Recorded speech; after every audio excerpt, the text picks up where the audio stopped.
It's the kid, it's the kid, it's the kid. It's the kid, it's the kid, it's the kid. It's the kid, it's the kid. It's the kid, it's your boy, it's your boy. Guys, we ride. What do we have here? We've got chips, Sensations, Thai sweet chili chips. It's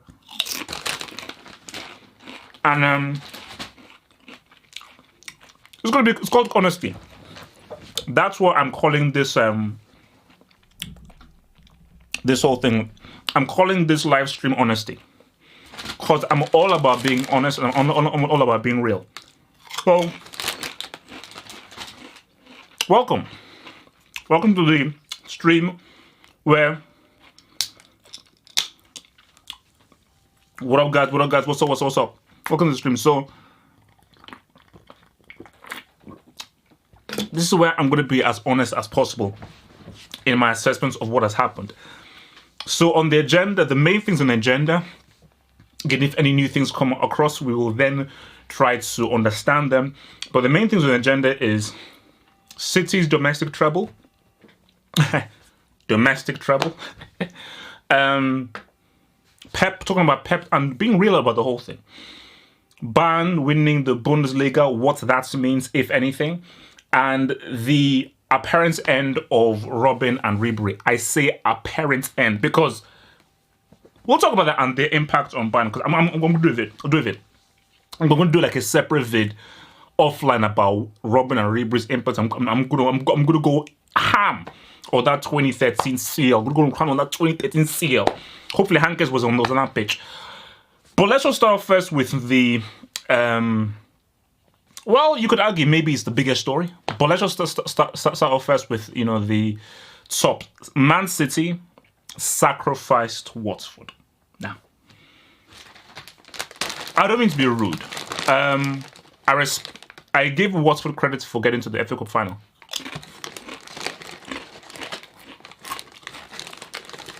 I give them credit. Well done. Well done, because it's a good achievement for Watford getting there. So shout out to your boy Elton John and all those people. What's the point? And I'm just trying to be real. What's the point in turning up to an FA Cup final to get sacrificed? There is no excuse to hold down 6 in an FA Cup final. Do you know what they do on English TV? They build up to the FA Cup final in the morning. I was in the office today because I was doing, like, you know, analysis stuff for this whole thing. So I was in the office, and when I was in the office, the first thing that I saw was a program building up to this game, and there was a guy talking about Watford in the dressing room. You saw the Watford jersey behind, and I was like, wow. So based on all that build-up, all that talk, to hold down 6 and to get sacrificed, I'm sorry, that's ridiculous. That's stupid. That makes no sense. It makes no damn sense. So, and you that, don't give me that excuse of like, oh my gosh, it's Man City. No. Watford and not Brighton. Brighton lost 1-0. So Brighton, who only just gets from relegation, lost 1-0. How do you lose by? How do you get sacrificed in a final? A final. Do it in a semi. Do it in a quarter. Do it in a Premier League game. Don't get sacrificed. So people. Other people say, oh no, the whatever I don't even care about his name. People say, of course, the Watford manager should be one of the managers of the year. After that result, I don't want her name even mentioned. Even mentioned as one of the names of the year. Because to get sacrificed in the final, that guy, I'm inducting that coach. I'm inducting that coach. I don't care. That coach is getting inducted. Wolves could have put up a better fight. I get that Watford deserve it because they got there, but maybe Wolves would have put a better fight. So let's put that to one side. Let's talk about Pep and Man City's achievement. It is an amazing achievement. Let's start there. Remember, guys, Support your boy. Let me bring out the let me bring out the ice. Let me bring out the ice. Okay, this is called the chain of life. It's called chain of life. Remember, guys, support your boy. Put super chat. The super chat is how you help support me. It's how we can help take the football hot forward. Your super chats and your donations can help keep me as real as 3 cats. So you click on the dollar sign, choose your donation amount, and you can then infuse your boy H with that little bit. So and remember, those super chats are the ones I will definitely be able to read out. Those are the ones that will get priority. Those are the comments that I will respond to 1000%, and they help support your boy. So it is a bloody good achievement. Let's start there. 98 points Premier League, the Carabao Cup, and an FA Cup. Winning 3 trophies is an amazing achievement because that is called consistency of quality, great management of your squad to be able to execute and go so far, play so many games, and win all of the games required to claim an FA Cup, a Carabao Cup, and a Premier League. I think that's an amazing achievement. So you cannot go beyond that. To be able to sacrifice a team in an FA Cup final is real. And what this shows is City are going, as long as Pep is a Man City, they're going to be a problem domestically. Domestically, they're going to be a problem. You know, I think Liverpool can be able to test them, but it is scary what this team is doing, which is why I liken it back to the conversation I had with the We Are Tottenham boys on Hope Meets Banter as to, is this the greatest Premier League team? Because I said, look, man, Arsenal, Invincibles, they were never beaten. That's a start. Man United, they won a treble. United won a treble. But the Invincibles, all that United treble team, or Chelsea Mourinho team, they didn't dismember the English game the way that City did. Now, people can talk about, oh, maybe the teams back there were a lot harder. The teams were a lot better, and maybe it was more competitive back then. But the fact of the matter is, all you can do is what you do.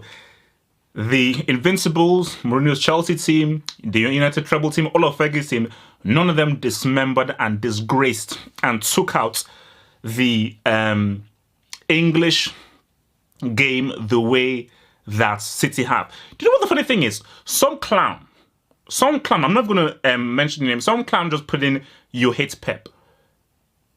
So I've just been going on a soliloquy about how City have destroyed the English game, but you're still on the agenda of a hate Pep. Fine, it's cool. I'll keep it going.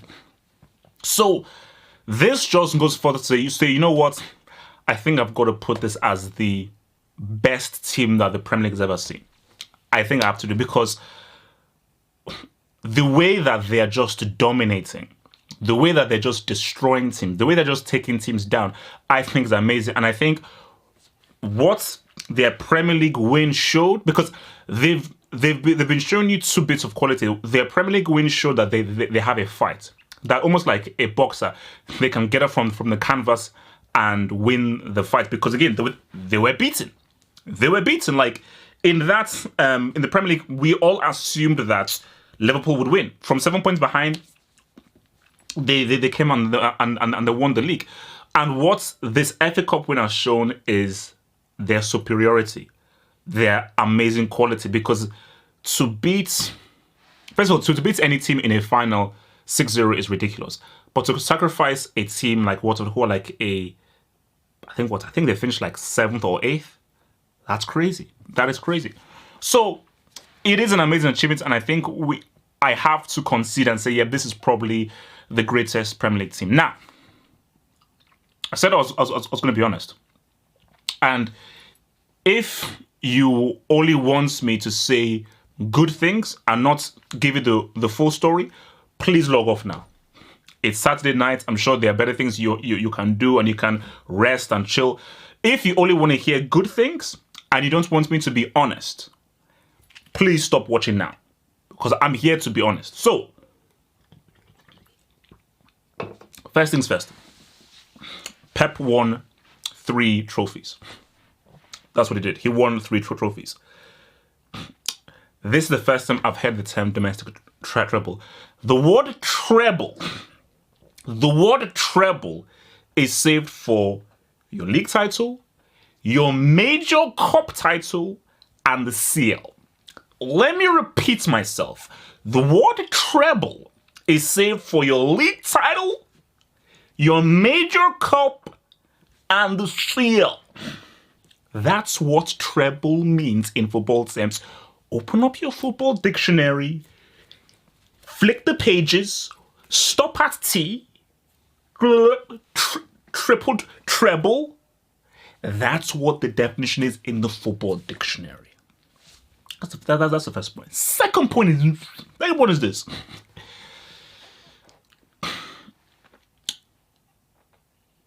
Pep has to get real. He has to get real. And you have to set a benchmark. This team, this squad is built to win the Champions League. Similar to PSG. From PSG, I don't care how many league titles to win. That squad is good enough to win a Champions League. And that squad, based on how much money has been spent for that squad for PSG, you're supposed to win the Champions League. I don't want Pep to come out and say this team is not yet experienced enough to win the Champions League. I thought that the Premier League is the most competitive league in the world. I thought this was the main league in the world. And they've now won the Premier League back-to-back. And in this season, they've won all of the major trophies in England. So if you have shown such superiority within the English game, can you give me a CL semi? Can you give me a CL final? Because we have to congratulate what Pep has done. 1000%. Real is real. Real game recognizes game. He won 3 trophies. This team has been amazing this season. This team has shown quality, has shown fight, and Raheem Sterling has had an amazing season. So we have to recognize what he's done. But let's keep it a foul. Let's keep it a foul. If you spend so much amounts of money, you don't spend this much amount of money and all you can give me are domestic trophies. No. Sorry. If I'm the owner and I give Pep billions, millions to spend, and Pep say, look, man, domestic trophies, I've done my job. I say, no, thank you. Very good. You're halfway there. Sorry, I need the full return on my investment. And the full return of my investment is the CL. Is the CL. So, people, you can't call Pep the GOAT, the greatest of all time and everything because he won the Premier League, FA Cup and League Cup. That's a loser's mentality. He won 1000%. Pep is one of the greats. 100%. 100%. Based on the trophies he's won, the football being played, his coaching, his style of play, his superiority, his success both in Spain, Germany, and England, he is one of the best managers of all time. 100%. You can put him in the argument. But if people now say, man, Pep is the GOAT because he won 3 trophies and in an FA Cup final he beat that team 6-0, sorry. This is what I like to use. Remember, guys, if you've got a comment, you want, hey guys, chill with the oil, man. Chill with the oil. Pep still has time to progress in the CL. Yeah, he still has time, and we await because he better win the CL. But what was I going to say? You see, as I said again, Pep has to get real. And that's all I'm saying. You just have to get real. Put it this way. If Pep was to leave this summer for Man City, would his tenure be a success? To a degree, yes. To City fans, he was an amazing success. If you're a Man City fan, this guy is a super success because he's giving you stuff that's beyond the wildest dreams, because City fans didn't think that he would be this successful, especially after what they saw in the first season. They didn't believe that in 2 seasons they would collect 4 or 5 trophies in 2 seasons. That's amazing. But looking beyond City fans and so forth, you have, because again, look, I'm not on the whole oil money thing. That's not even where I'm coming from. So I'm not even going to bring the where's it? I don't care.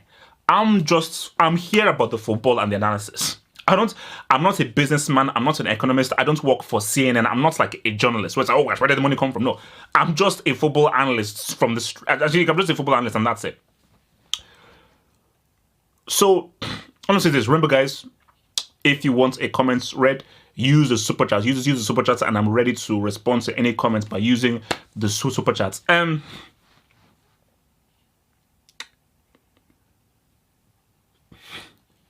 People can't call me a hater or salty if I said what Pep has achieved in England is amazing, but you've not reached a Champions League semi-final with this team. Of course, there's time. There is still time. So when you look at this season, you're like, you know what? Yeah, well done. Amazing domestically. Domestically, City are ruling.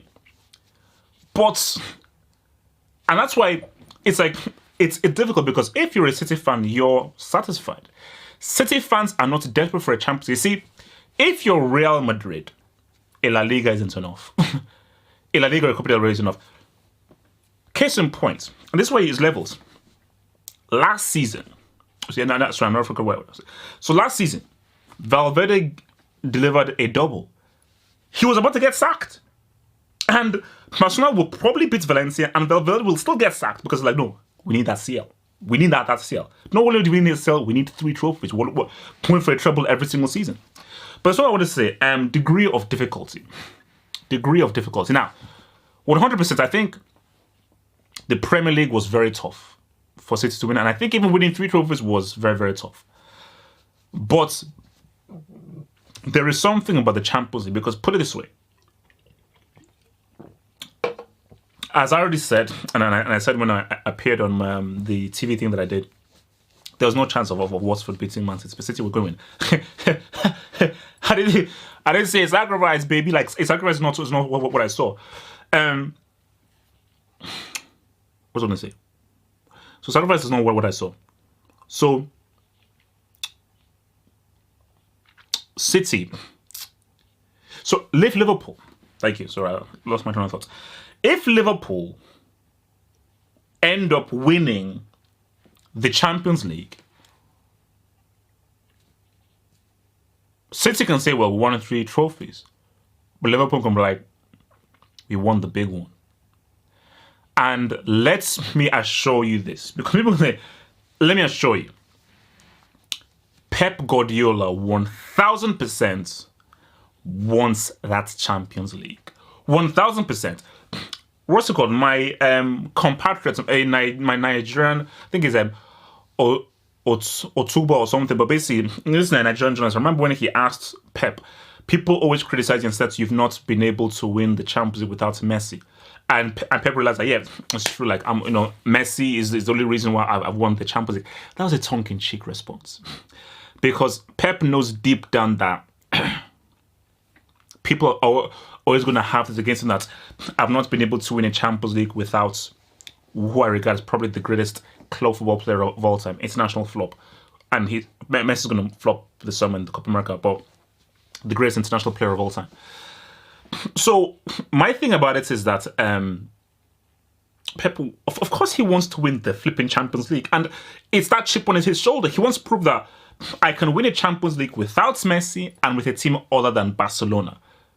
That's what he wants to prove. Because I think that shows a true quality in you. That shows a true quality. And there are very few managers who've been able to win a Champions League with 2 different teams. I think that is another milestone for you as a manager. So I think people just need to keep it real.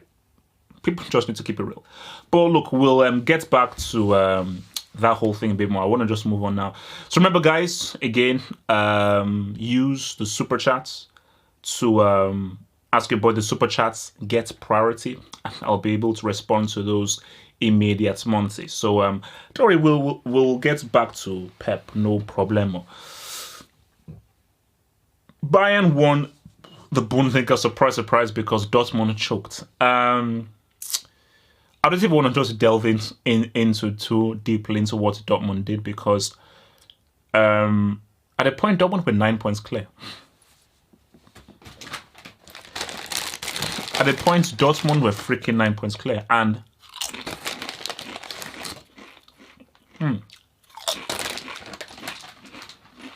they choked.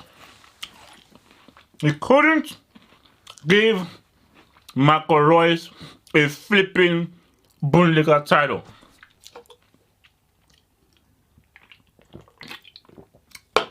So, after all this guy has done, Lucien Favre, I blame you. I blame you. Lucien Favre, you couldn't give this guy a flipping Bundesliga. But Bayern did it, and I think despite all of the kind of insults and everything that was thrown the way of Niko Kovac, he delivered a Bundesliga title, and I believe they're in the DFB Pokal Cup final as well, I believe. So, maybe that is enough for him to save his job for next summer. Now, how are we rolling here? Robben and Ribery. Let's just clear something first. They're not retired from football. They've just left Bayern right now. Now look, I said that I'm going to do a vid on these guys because we all know how I feel about Robben. Robben is one of my favorite football players of all time. You know, Robben is very special to me. And I don't know how I'm going to emotionally deal with Robben retiring from football. Hence why he's never retiring from football. Robben will always play football for the rest of the time. He's never retiring, you know, because it is can't. Because I cannot imagine a world where Robben just simply doesn't play. I can't imagine a world like that, man. Yeah, Verratti is the best central midfielder in the world. So I don't know what you mean by that, but yeah, Verratti is the best central midfielder in the world. Talent-wise. But Robben and Ribery really helped to define this Bayern team. And their influence on Bayern was huge. Because let's keep it a stack. Bayern was supposed to be the first team to defend their title. That was supposed to happen. 2012, Chelsea literally just had the power of Juju and Drogba. If it wasn't for Juju and Drogba, Bayern Munich are back-to-back champions because they win it in 2012 and they'd win it in 2013. But that's the funny thing, though. That's the funny thing, because people say that. I really believe that if they'd won it in 2012, I don't think they'd have won it in 2013. Because I believe that 2013 win was called hunger. And I feel that especially for Arden, because that's why Robben is a goal. That's why I'm tempted to make Robben the sixth horseman. I'm tempted. Push me. If you push me, I'm making him the sixth horseman. So don't push me. If you push me, I'm making him the sixth horseman. Because based on what happened to him in that CL final, all was lost. He missed a penalty. He was crying. People thought that you messed everything for us.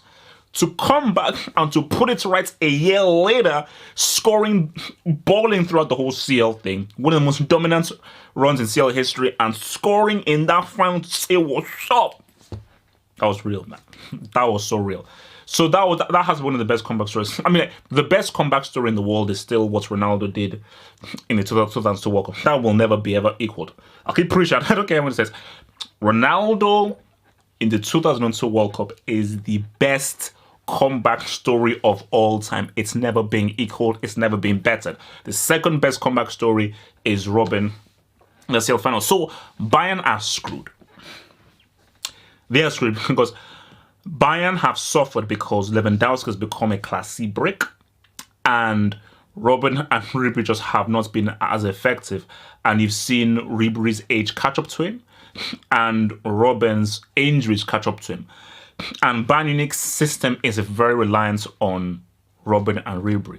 Like without Robben and Ribery, Bayern Munich do not sniff a CL treble. Sorry, they don't sniff a CL and they don't sniff a treble. But these guys were iconic for Bayern Munich, and it just shows you the kind of, yo, bro, don't mention that name. That name is banned in this chat room. Don't mention that name, bro. Please don't. Okay, continue. Don't push it. Don't mention that name in that thing. So it shows you the difficult job that is on Bayern's hands in revamping in the summer. It's a difficult job. It's a hugely difficult job. So it's going to be very hard for them to really revitalize and really find their way. But that's why Leroy Sané is so important. Like that's what I was saying in yesterday's live, that Bayern have to go balls out fully 100% and go out and try and get Leroy Sané. And that's only one piece, because they need two proper flankmen. Because Gnabry, Coman is not it. He's not it. You know, and Leroy Sané ain't anything. Robben, sorry, there will never ever be another Robben again. I'm going to do a vid. Because it's just live, man. I'm going to do an offline vid where I talk about why Robben is that dude. Because Robben had that single-mindedness, greed that was in the football. Let me hit up the super chats. Your boy Adnip, thank you very much for the super chat, boy. Thank you very much for supporting the football hots, man. You're a real one, man. So Adnip says, why do City handle pressure so well in the Premier League, but not the Champions League? I love that question. Do you know why I love that question? Because it's different kinds of pressure. There's a reason why it's called the Champions League. There's a reason why it's called the CL. Because it's big boy football. It's big boy football. The lights are brighter. The weight is heavier. And the thing about it is that, look, for me, I believe that it's much harder to win a Champions League than it is to win a Premier League. The Premier League is difficult in a different way because it's much more about consistency. But in the Champions League, especially when you get to the knockout stages, you're playing top teams. And from the moment you get to the quarters, it's difficult. Quarter semis, it is difficult. In the Premier League, for Man City, 85% of the teams you're facing, you're pretty much superior to them. And let's keep it real. You can say Palace somewhat gives City issues. The only difficult team that City have in the Premier League really is Liverpool. That is the only truly difficult team that they have. Everything that they are superior to that. But for example, Tottenham, before the Champions League game, City were dismembering, destroying Tottenham mercilessly, like left, right, and centre very easily. And this is what I kept on saying, that a footballer's mentality in a domestic game is very different from a Champions League. Which is why I was saying to you guys that I don't give a damn how many games that Tottenham have lost in the Premier League. Come the Champions League, their mentality switches. And people's mentality in the Champions League completely, totally switches because it's a different kind of game. So the pressure you have in the Champions League ain't the same pressure in the Premier League because people approach the Champions League differently. Because it's the big boy competition. It is the big boy competition. It's where people ride. So I think that, look, man, something has to be said about, okay, what do City have to do to do better in the CL and everything? And I think someone alluded to this. I think it was perhaps in a hangout. Sorry, I think it was perhaps in a hangout. And people were saying that Pep overthinks things. Because remember, like, in a league game or in a one-off FA Cup game, it is what it is. Like, in an FA Cup game or a Carabao game, one game, boom, and that's it. In a league game, it's a one game and that's it. The Champions League is particularly because it's two legs. It's two legs. So there's a lot more strategic thinking in a CL game because it's not only two legs. There's also the issue of the away goal. That's why I love the Champions League so much, because of its two legs, home and away, and the whole issue of the away goal. So there's a lot more thinking, because people could say, maybe should he have started the De Bruyne Man City game? Forget about Gary missing the penalty. If you start De Bruyne and start your strongest team, you probably beat Tottenham in that Stadium, which means that you're in a very good position in the second leg. You face Ajax in the semi. Probably should really beat Ajax over 2 legs. You're now in a final. It is most likely Liverpool, and then it's like we have a very interesting, amazing final. So these are all of the permutations and so forth that we can pretty much read into. So yeah, but I think that's the thing, man, is like, see, the difficulty is this. You see, when Pep was at Bayern Munich, the directive was really there was a lot more pressure on him to win the Champions League at Bayern than there is at Man City. City, he's not expected to win the Champions League. The Champions League is not really a big thing. That's why, because remember, his first season at Bayern Munich, Heinkes dropped 3. Heinkes did this. Because I keep telling people this. Pep was hired to be the Bayern coach midway through the 2012-2013 season, because the Harrods, Karls Rummenigge and Uli Hoeneß, they were like, look, man, it's Heinkes. He's an old school guy. We need a new school guy. We need a guy who is reinvigorating. We need a guy who already won 2 Champions Leagues to win us this Champions League, because we don't think Heinkes can do it. And I think the pain of how they lost that 2012 final is what really gave them the impetus to be like, no, we need to bring in Pep. But Heinkes threw a wrench in the works, because Heinkes was like, you know what? You think I'm old? I'm done for. I'm useless. Let me do this, man. Let me give you 3. I'm not only going to give you a CL to leave because I'm useless, retirement home. I'm just an old loser. I'm not only going to give you a CL. I'm going to give you a Bundesliga and a DFB. So I'm going to be the first Bundesliga team to do this. That's what I'm going to do. I'm going to do this. You know, like what's it called? John Cena. You can't see me. You can't see me. You can't see me. So when Pep came in, it was like, you're supposed to be better than Heinkes. You're the new kid on the block. Heinkes is old school. You're new school. We won that CL. And in 3 seasons, he couldn't do it. So there was a lot more pressure for him to win the Champions League at Bayern Munich. But at Man City, who have not really been known for having any Champions League pedigree, really,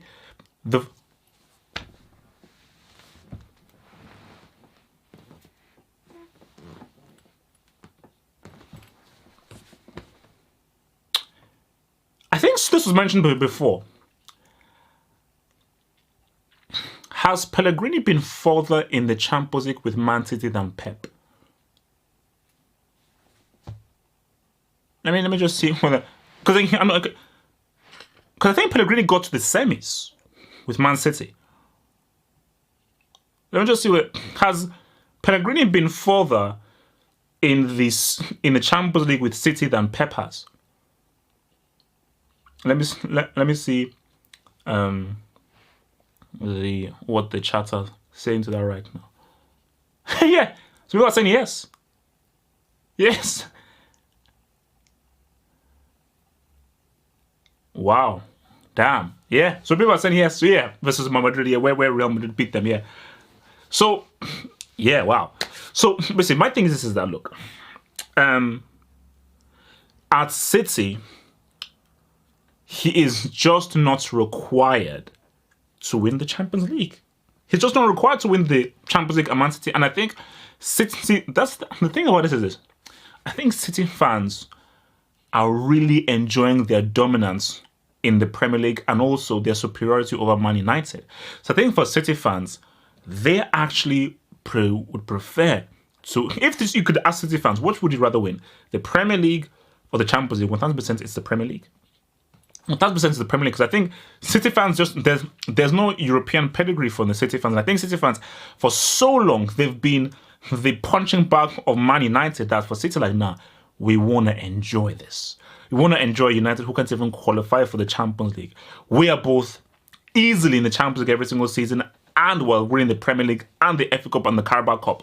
So for them, there is just no impetus for them to really do that. So that's me, because sometimes I think pressure does really push you to do great things. So maybe the lack of pressure and expectancy for City to win the Champions League means that for Pep, he doesn't really have that push to win it. So coming into next season, what is the priority? Is the priority, look, man, let's defend the title again. Let's win it 3 times in a row. Let's try and win this domestic treble yet again. Let's try and dominate yet again. Let's try and get 100 points. Let's try and break the record. So is that the priority, or will the priority be like, okay, we've done this whole domestic thing, Pep, let's go for this Champions League. The Champions League is your number one priority. Let us win this flipping Champions League and let us be able to complete the full set for Man City. Let me take out this super chat. Super chat from my boy Harry Truman. Harry Truman, thank you very much for your super chat, bro. Thank you for watching, boy. So Harry Truman says, think City will ever be loved evading FFP? You see, that is the cloud that's hanging over Man City. Thank you very much for the super chat, Harry Truman. We live in the world of social media where we're very lucky, where information is very free now. You know, I mean, remember back in the day, I used to always, so for me to find out about anything, I had to go on World Soccer magazine, and remember the days of message boards, where you had to go to a forum, type, and maybe wait for like a minute or something before you could hear something back. Right now, I can put out a little tweet, boom, I get a response within seconds, within a minute, and so forth. Man City and this whole FFP, they're interlocked. They're interlocked. So, especially for the Pep haters, the Man City haters, Man City's rivals, they'll be like, yo, man, you're breaking FFP. We did it the good way. We did it the clean way. You're doing it the unclean way. So, that is why remember, even Pep even alluded to this, because he said that in the press that people did not want us to win the Premier League. The media wanted Liverpool to win the Premier League because that's Liverpool are the media's darling. We're not for the sun. The Liverpool is the media's darling. That City are sort of seen as the rich boys, the FFPP boys. But let me keep it a stack. Let me keep it a stack, Mr. Harry. The FFP are losers. Your job is to be strong and firm and be like, no, these are the rules. PSG, you're punished. Man City, you're punished. These are the rules and abide by the rules. I remember, I think I did a video like years ago. And I said, this FFP, these guys are a joke. Because I remember when FFP said, you know what, we're coming in now. We're introducing these FFP laws and we're going to stamp out. And nothing happened. Nothing happened. Because the people that are in control of these teams, they're powerful. These are really powerful. We're talking about real cash, guys. We're talking about a lot of cake. A lot of cake, guys. This is a lot of flipping cash. So it's like, I'm sorry, man. It's like, they're not going to not do nothing. So my real beef isn't with Man City. Do what you got to do to live. For me, I will never, ever hate on a team that's doing what they have to do to survive, because it's guys, watch Mad Max. I mean, if you've seen Mad Max Road Warrior, that's the reason why I love that movie, is because like we do what you do to survive. It's a grind out there in the world. It's a hustle out there in the world. Hustle and do what you need to do. My focus is on the people that have the rules. Like, what's it called? For any of you who've seen John Wick 3, like there's a character in the film called the Adjudicator. People who've seen the film, FFP are supposed to be the adjudicator. When you see with the adjudicator like, no, I ain't anybody's friends. I'm coming here to judge you. These are the rules. If you don't abide by the rules, you're going down. Don't talk to me. Don't sweet talk me. These are the rules. You break the rules, you're going to be punished.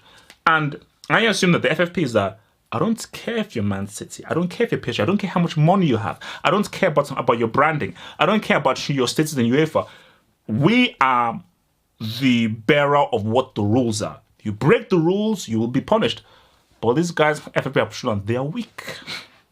They are weak in the face of money and cash. So these guys, 100%, they ain't doing nada, nothing, zilch, zero, nothing at all. Nothing flipping at all. So yeah, man. So look, man. I mean, so just going really back to Bayern Munich briefly. Is Niko Kovac the right dude to take Bayern forward, man. That's really the thing there, because I feel Niko Kovac has been given a bad rap, because let's just be real, you never judge a new manager by the first season, and there are a lot of players in there that really aren't that great. They need to go. Lewandowski, he's done.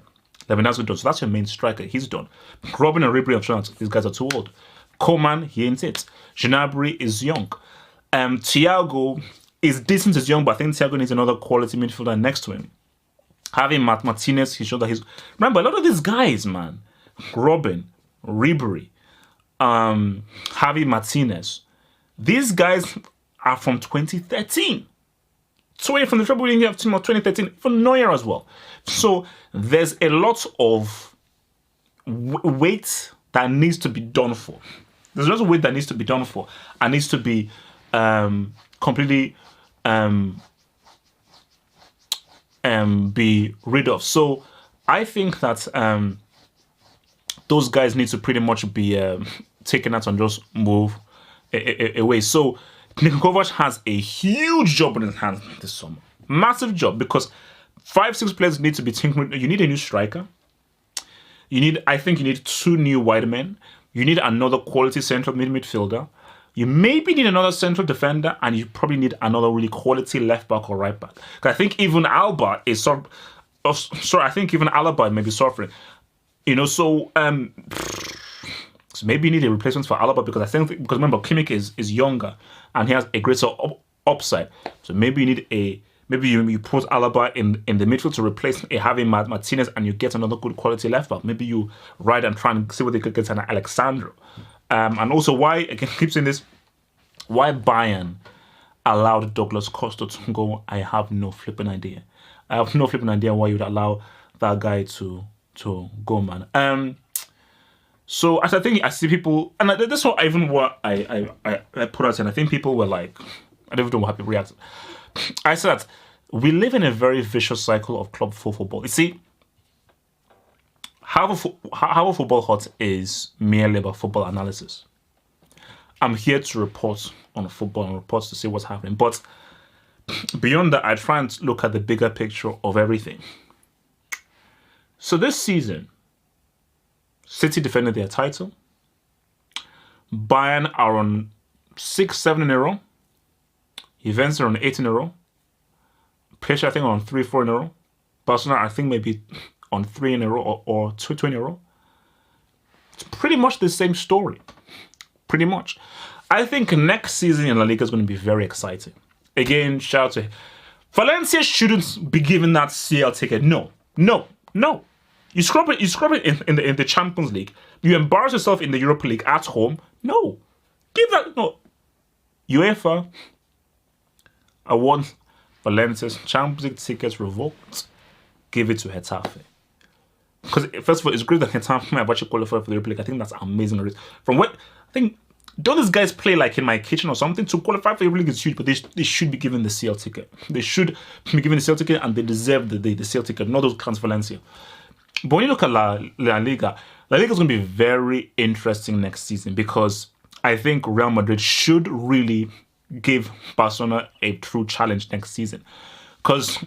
And with every season, I keep saying there has to be a season where we begin to see the decline of Messi. There has to be.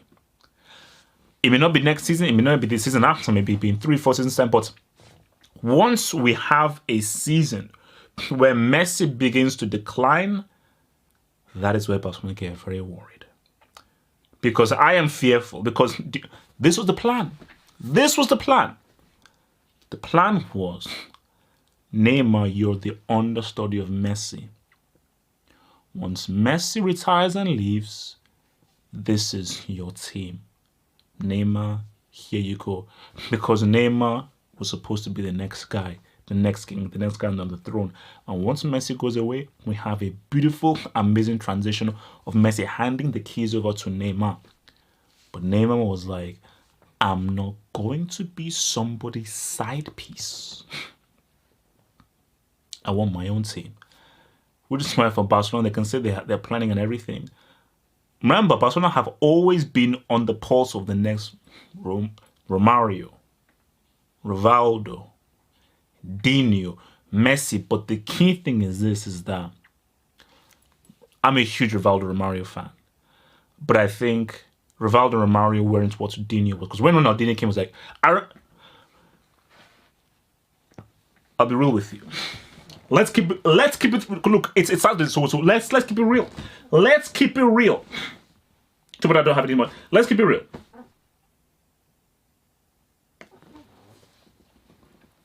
Ronaldinho had a greater initial impact than Messi.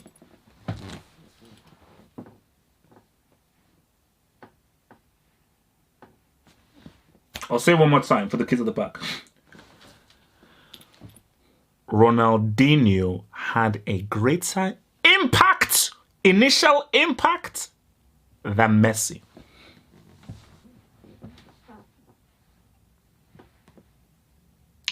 Because I remember when I was in school and people were like, yo, have you seen this dude that does no-look passes? Have you seen the kinds of stuff that this guy does on the pitch? Have you seen the kinds of... I've never seen a guy do the kinds of things that he did on the pitch. This guy is bringing street football to 11 aside. Because remember, whenever we be playing on the all-weather pitch or something like that, guys doing all these crazy skills, flip over the hair, 1-2, elastical, no-look passes, but you're like, no, okay, this is 5-aside, but we can't do this on the 11-aside pitch because guys are saying, yo, because I remember I heard about Ronaldinho before even... I think it's even the back. I heard about Ronaldinho before even look, let me keep it a stack, man. Let me keep this a stack. Let me keep this a stack, man. Let me keep this a stack. Let me keep it a stack, man. Let me keep it a stack, probably. Let me keep it a stack, man. You see,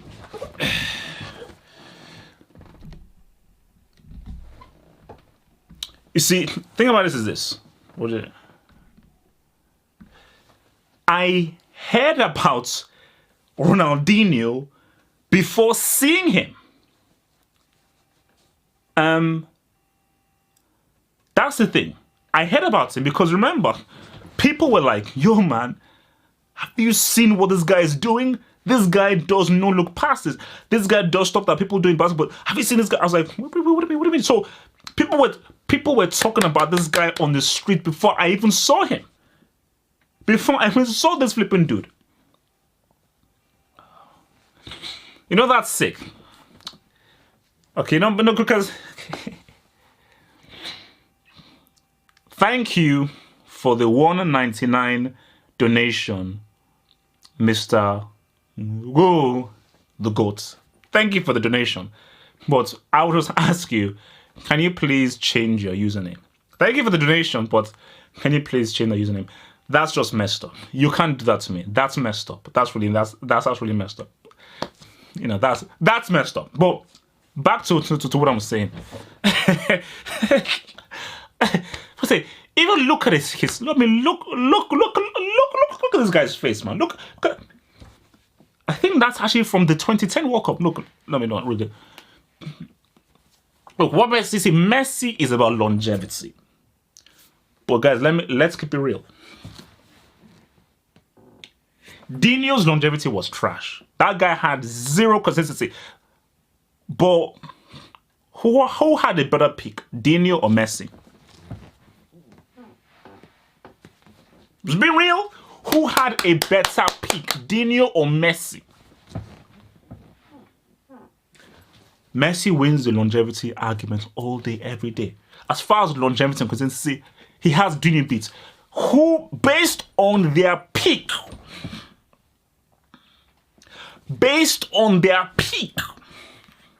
who had a better, brighter thingy, Dino or Messi? Because Dino did some things on that pitch that were downright disrespectful and illegal.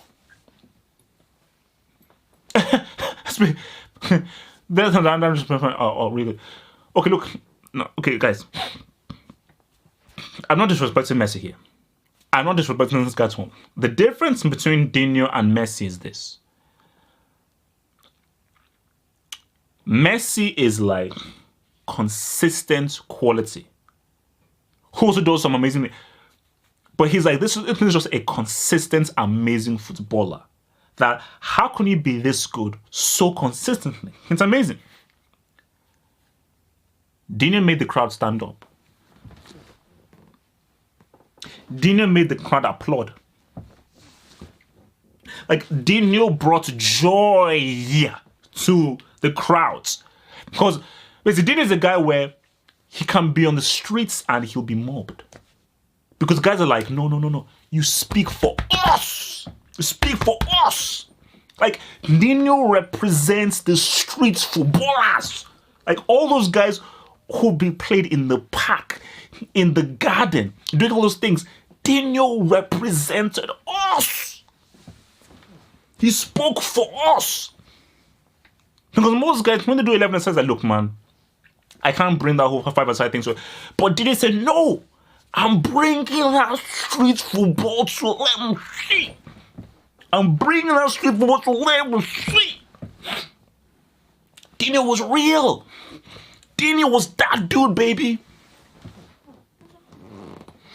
I'm not disrespecting Messi. I'm not disrespecting Messi. I cannot disrespect a guy who I call this guy the greatest club football player of all time. He is. Messi is the greatest club football player of all time. But Dino's impact. Dino had like 2-3 years where he was amazing. Messi's giving you 10 years. 2-3 years. But in those 2-3 years, it was unlike anything we'd ever seen. Because the key thing is, Dino did things on the football pitch that were downright disrespectful. He did things on a football pitch that a man shouldn't do to other grown human beings. I'm going to do a Dino vid. I'm going to do a Dino vid. Let me get to the super chats. Harry Truman, Obafemi Martins had a higher pick than Messi. Now, no. Harry, I've got to push back there. Martins was very good at Inter Milan. He had a very good defense, Milan. But Martins' pick was not like Messi's. No, sorry. It just wasn't. Martins was a damn good striker for Inter Milan. He was damn good. And Martins could have been a really great striker for Nigeria, but he just never really fully realized his full potential. Ebenezer Yao Adinkra, thank you for the £2 donation. Good analysis most of the time. Keep it up, bro. Thank you, bro. Thank you, bro. Thank you, bro. Thank you, bro. Thank you, bro. Thank you, bro. Thank you, bro. So, but let's just get back on the topic here. Because the thing I was saying is transition. And this is something that I'm sort of building up to doing, and I'm trying to, it's the whole transition is, what do Barcelona do when Messi retires? Because let's talk about the next big things. Mbappe, the US. Are we going to say Sancho? Are we going to say no? So again, guys, so who are the next big things? Or am I missing anybody? Sancho, Mbappe, the US. Who else am I missing? Are we going to say Leroy Sané?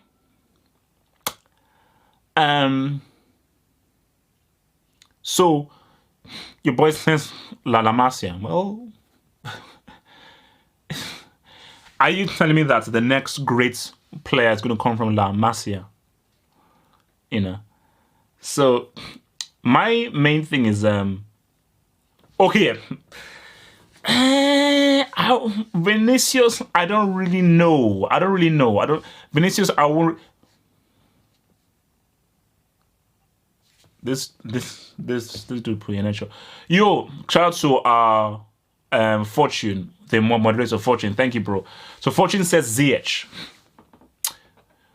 Probably. But I'm talking about who do we believe are going to be the creme de la creme, the crop de la crop, the best. I'm saying the prodigy, the Oos, and the English golden boy, which is Sancho. I think those are the three. The English golden boy, the Prodigy, and the Oos. Those three are bona fide that these are the next boys, man. Hudson-Odoi, nah. Kai Havertz, nah. Nah. I don't think so. I think Hudson-Odoi will be in there, but talking about the best of the best. The best of the best. I haven't seen a lot of the Kai Havertz actually, so we hope so. But my point is that Barcelona can only move forward if they have the best player in the world, or one of the best players in the world, in their team. Because let's keep it real, Rivaldo was not quintessentially the best player in the world at his peak. He wasn't. Romario was the best player in the world at his peak. They were bloody good, they were bloody amazing, they are legends, but they weren't. Ronaldinho was the best player in the world. He was playing for Barcelona at his peak. Messi has been the best player in the world for bloody near a decade or more. So if Barcelona don't have that, it's going to be very tough. And the thing about what Real Madrid are doing is they're building a squad. They're building a team to attack. Because once Messi begins to decline, that's going to be an issue. Because let's just keep it real. Is Messi going to now carry this crazy workload yet again next season? That's the difficulty. And when we look at for Real Madrid, that is why they went to try and get Jovic. They're going for Hazard. But let me keep it real. Because I alluded to this thing slightly at the end of the yesterday's live. Kylian Mbappe. If you can hear me loud and clear, it's your boy H. So it's half up. Greatest footballer analyst in the world, sexiest man in the world. Pick up the phone. Dial. Ask to speak to Zizou. And say, I want to come to Real Madrid. What are you doing at PSG? Just tell me. You're the prodigy. That's what you are. You're the prodigy. Do you know what that title... I don't give that title lightly. We're still trying to find out who the truth is. I'm still not sure who the truth is, but we're still trying to find out who the true truth is. But you're the prodigy. As the prodigy, you have to be at the right club to fully fulfill your destiny as the prodigy. The prodigy is the prodigal son. He's the guy that leads us to the promised land. He's the youth that will rise to the occasion and lead us to greatness. You can't do that at PSG. PSG they're a joke. PSG is not a real club. PSG is not a football club. They're a business. They're a brand. Pick up the phone. Tell Zizou, I want to dethrone Messi. Because let me keep it real. Jovic is a good signing. If Real Madrid gave Zad, that's a good signing. That won't be enough to dethrone Messi. Because if Messi does what he has done this season, Barcelona will defend their title 100%. They will. Real Madrid may come closer, they may come second, but Real Madrid will need to do a lot more. Because Atletico, forget those guys. Those guys are now out of the picture. Without Griezmann or Godin, Atletico Madrid are out of the picture. We now have a two-horse race. We're now back to a two-horse race now. So, but if Real Madrid, I think Real Madrid need Mbappe for me to say, okay, we now have a real title challenge right now. They need Mbappe. Hazard and Jovic is not enough. Because Bale can't be trusted consistently with his injuries and his inconsistent play. Benzema is a Class C brick. Asensio proved that he just wasn't really that good. Vinicius is too young. Lucas Vazquez is from the road. So, this is one of the stuff that we're dealing with here. Zad and Jovic won't be enough. Zidane has to try and get Mbappe. And this, I'm talking to Mbappe, because Mbappe can make this work. Mbappe, I just ask, what are you doing at PSG? These guys will never win the Champions League. It's never going to happen.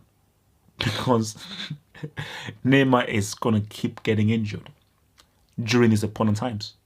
So people say, okay, well, it's injured. I'm sorry, I'm sorry. I find it really convenient. I just find it really convenient how Neymar gets injured at particular times. When your team most needs you, why do you get injured? Why? Why would you leave Mbappe all by himself? He's a child. He's a child. Why would you leave him all by himself?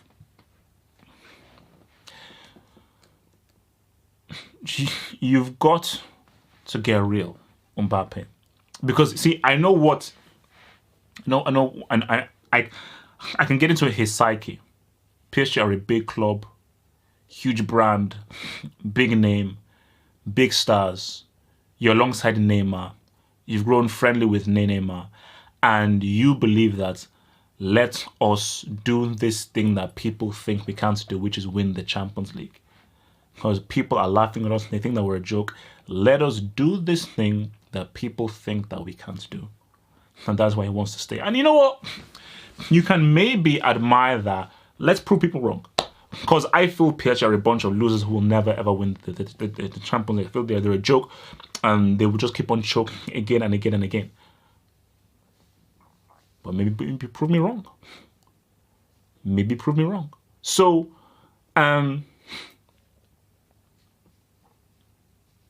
we wait and we see.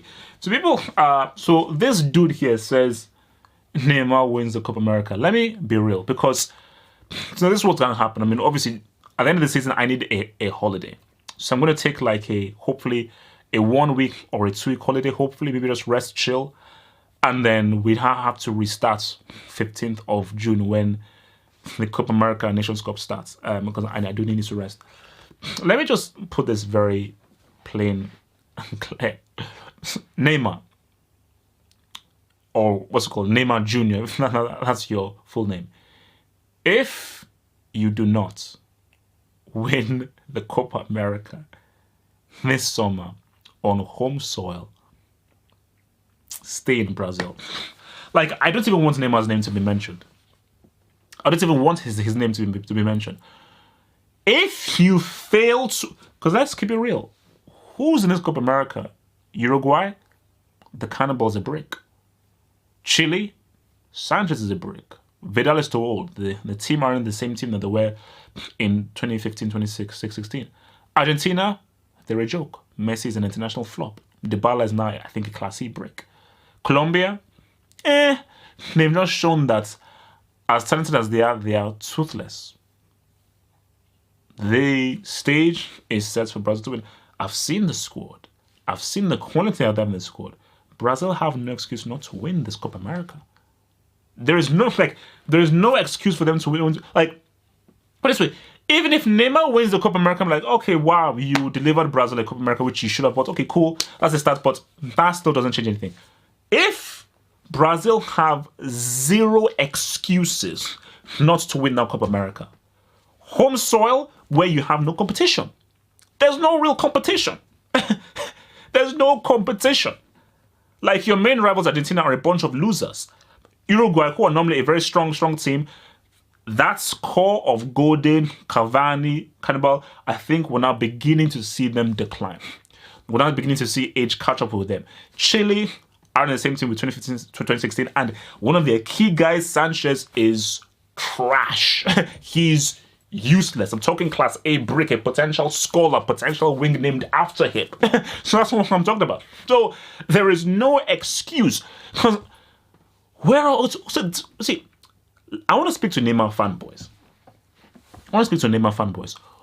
Apart from the 2015 treble, where you had that unstoppable front three, what has Neymar really achieved for football? Let me see the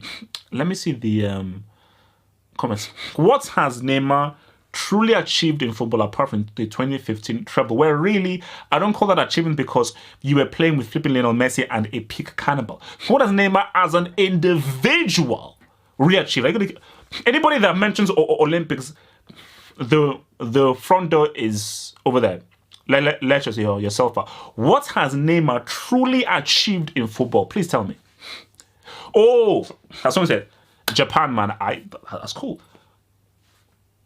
Because I know that there's only one guest invited, so Japan and Qatar are both in it. That's somebody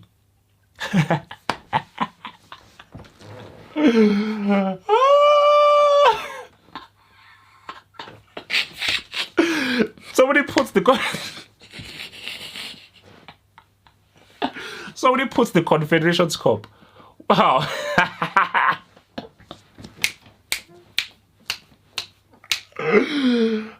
Ligue 1. Oh no, this is beautiful. Let's see what guys say.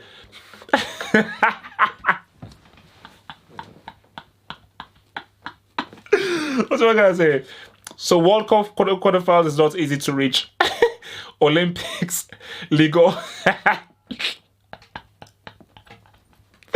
Confederations Cup.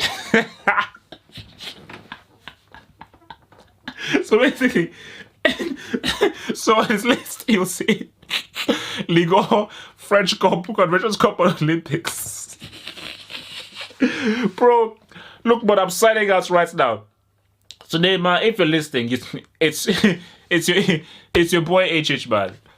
If you don't win the Copa America with such little competition and you don't win it on home soil, retire from football and give back that Champions League medal you won with Barcelona. Guys, peace out, stay true. I'll see you guys Sunday for the hangouts. Peace out, stay true. Stay real!